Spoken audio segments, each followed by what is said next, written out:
Welcome to Standard Chartered Money Insights, a podcast series by Standard Chartered Bank that brings you market views and insights on the go. Hello, and thank you for joining us today. My name is Michelle, and I'll be the host for today's special edition of the Through the Noise podcast. I'm pleased to have here with me today Ms. Audrey Go, the bank's head of asset allocation and thematic strategy, to go through some of our top questions in the market.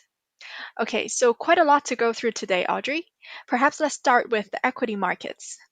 After the 12% rise in equity markets from the lows in June, is the rally that we have seen topping out? Well, US equities are at a pivotal juncture. The 2 months long rally that we've seen so far is now approaching a major technical resistance, with the S&P 500 testing its 200 days moving average. So if we see a break higher from here, that would of course be a bullish signal, and that might push the index potentially towards the next big resistance around 4600. However, given increasing hawkish backdrop and a rather challenging technical outlook, this raises the odds of a pullback, in my view.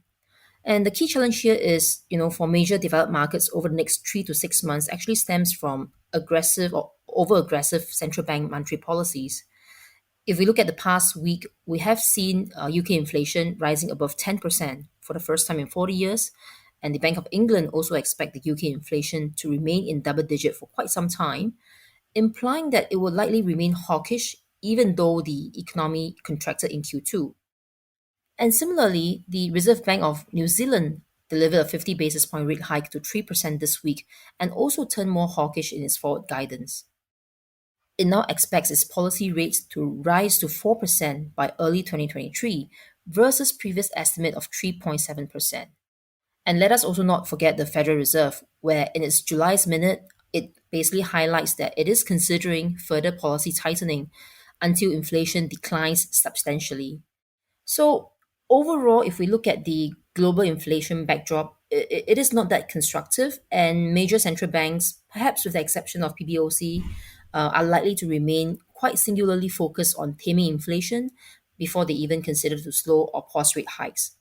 So in my view, this basically opens an opportunity for those investors who are overexposed to US equities to perhaps make use of the recent rally to take some profit and rebalance towards Asian ex-Japan equities or Asian US dollar bonds, where we deem them as attractively valued, and they are also likely to benefit from China's increasing policy stimulus over the coming 6 to 12 months. I see. So, talking about PBOC, let's take a look specifically into China.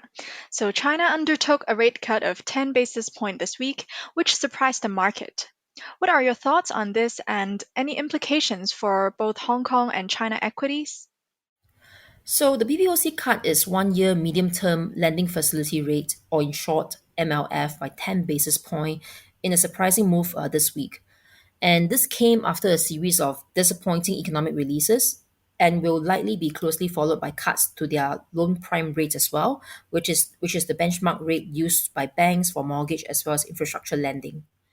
In our view, this would lower the cost of borrowings by local corporates as well as individuals, potentially stimulating manufacturing as well as consumer spending. But importantly, it's also expected to further inject liquidity into the onshore China economy. And over the next couple of weeks, what's really key for investors to watch will also be the Q2 earnings release from both mainland Chinese and Hong Kong companies. Valuation and earnings expectations for these companies remain very depressed. Therefore, any signs of relaxation in China's COVID-19 restrictions and even further policy stimulus from the Chinese authorities will likely support Chinese equities, which continue to remain one of our preferred markets within Asia ex-Japan. Got it. So, speaking about stimulus, the Biden administration recently announced the Inflation Reduction Act. So, can you tell us more about it? So the US Inflation Reduction Act is the scaled-down version of the prior Build Back Better Act.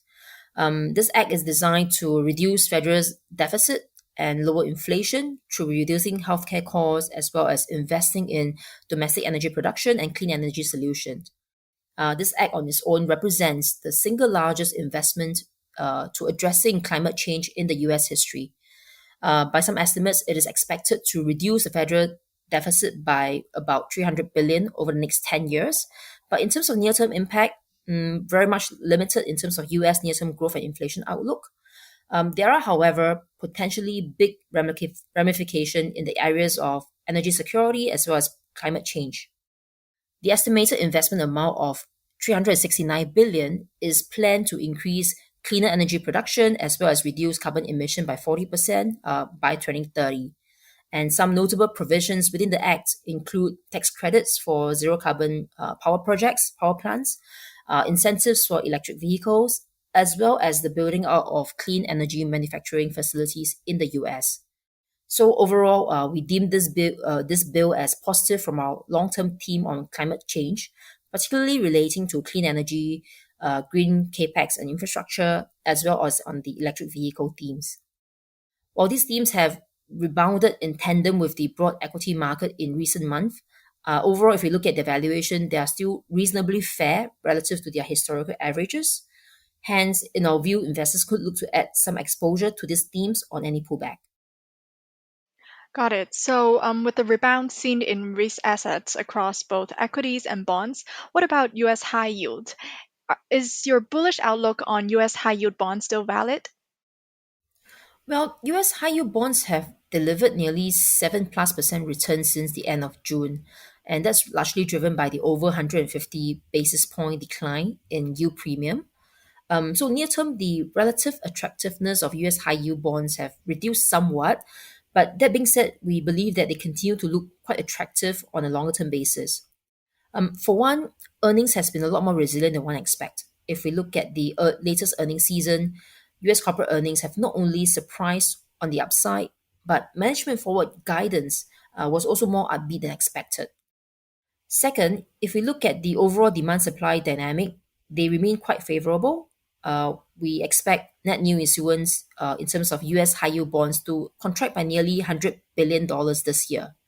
And last but not least, given the still very strong labor market as well as strength in recent economic data, markets may have also become less concerned about the potential for a deep recession, which means that default rates may not rise as much as previously feared.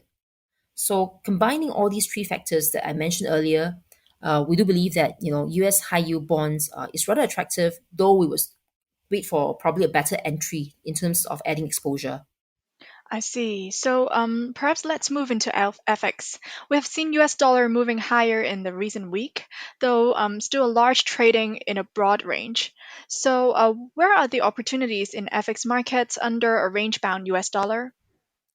So in the near term, we expect the euro to be under pressure. If we look at European gas prices, they've soared by more than 40% in the past month alone, and that's likely to push inflation higher, which is also further exacerbated by a severe rain shortage in Germany, leading to disrupted river shipping routes as well as elevated freight costs. The recent Q2 GDP estimates was also rather disappointing at 3.9%, and we are sensing investors' sentiment turning more bearish over the near term.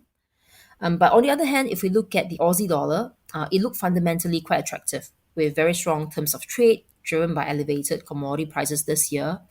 And if we look at interest rate differential as well, they are also in favor of a stronger Aussie dollar.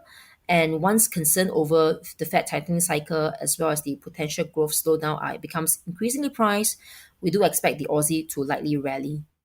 So from a near-term perspective, we do believe that there could be further downside for Euro-Aussie pair. And the key support for this pair is around 1.4315, and the sustained break could open the next leg lower towards 1.36. If you look at in terms of resistance, the initial resistance level is about 1.4985, followed by 1.54. Got it. Thank you so much, Audrey, for sharing your insights. That's all we have for today. And on Monday, we'll be back with our Cut to the Chase podcast series to talk more about the latest market updates. In the meantime, if you enjoyed today's podcast, please do not forget to like and subscribe it. Thanks again for joining us. Stay safe and speak to you soon. Thank you for listening to Standard Chartered Money Insights, a podcast series by Standard Chartered Bank. For more details on the latest market insights, subscribe to Standard Chartered Money Insights.